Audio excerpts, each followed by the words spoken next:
হাত পা বলে কিছুই নেই এই মেয়েটির, তারপরও ব্যাংককের মাটিতে দাঁড়িয়ে প্যারা তীরন্দাজিতে ভারতের হয়ে স্বর্ণপদক জিতল এই মেয়েটার নাম পায়েল নাগ।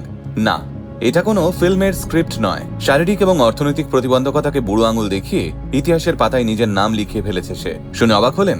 ভাবছেন হাত পা না থাকার পরেও তীরন্দাজ কিভাবে হলেন তিনি? আসুন তাহলে আজকের এই ভিডিওতে আপনাদের সঙ্গে বর্তমান যুগের একলব্য পায়েল নাগের আলাপ করিয়ে দিই। ওড়িশার বালিঙ্গা জেলার একটা প্রত্যন্ত গ্রাম হলো যমুনা বাহাল। সেখানকার বাসিন্দা হলেন বিজয় কুমার নাগ এবং তার স্ত্রী জনতা নাগ। তাদেরই মেয়ে পায়েল। পায়েলের বাবা মা দুজনেই একটি ইট ভাটাতে দিনমজুর হিসেবে কাজ করতেন। পরবর্তীকালে পায়েল জন্মানোর পর জনতা দেবীকে ইট ভাটার কাজ ছাড়তে হয়, তাই বেশি উপার্জনের আশায় বিজয় কুমার ওড়িশা থেকে চলে আসেন ছত্তিশগড়ে। সেখানে দিনমজুর হিসেবে কাজ করতে শুরু করেন। ছোট থেকে একটু চঞ্চল প্রকৃতির মেয়ে ছিল পায়েল।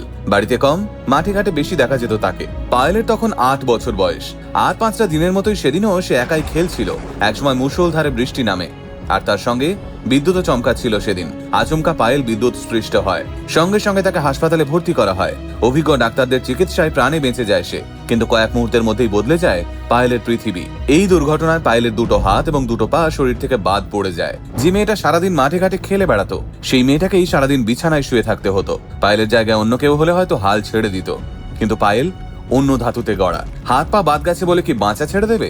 কথায় আছে, মনের জোর হলো মানুষের সব থেকে বড় হাতিয়ার। পায়েল বাস্তবকে মেনে নিয়েছিল ঠিকই, কিন্তু হার মানেনি। সে একদিন দাঁত দিয়েই পেন্সিল কামড়ে ধরলো, আর সেদিনই নিজের ভবিষ্যৎ নিজেই লেখার কাজ শুরু করে দিয়েছিল ছোট্ট এই মেয়েটা। পায়েলের দাঁত দিয়ে পেন্সিল কামড়ে ছবি আঁকার একটা ভিডিও রাতারাতি ভাইরাল হয়, আর সেই ভিডিও দেখেন কুলদীপ বেদওয়ান। তিনি শারীরিক প্রতিবন্ধী ছেলে মেয়েদের প্যারা অলিম্পিকের জন্য ট্রেনিং দেন। পায়েলের ভিডিও দেখে তিনি পায়েলের সঙ্গে যোগাযোগ করেন। কুলদীপ বেদওয়ানের আর এক শিষ্যা শীতল দেবীর ভিডিও দেখান পায়েলকে। শীতল দেবী ফোমেলিয়া নামক একটা বিরল শারীরিক অবস্থা নিয়ে জন্মগ্রহণ করায় তার হাত নেই, তাই সে তার পা ব্যবহার করে ধনুকটি তোলে এবং তারপর লক্ষ্য স্থির করে তীর ছোঁড়ার জন্য কাঁধ এবং মুখের সাহায্য নেয়।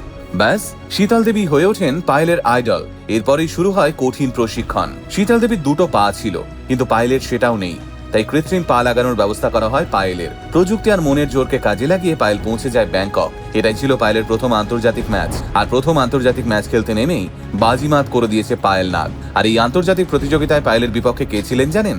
পায়েলের বিপক্ষ প্রতিযোগী ছিলেন পায়েলেরই আইডল শীতল দেবী। মাঠের বাইরে একে অপরের প্রতি শ্রদ্ধাশীল হলেও একবার মাঠের ভিতরে ঢুকলে কেউ কাউকে ছেড়ে কথা বলে না। একদিকে শীতল দেবীর অভিজ্ঞতা, আর অপরদিকে পায়েলের জেদ।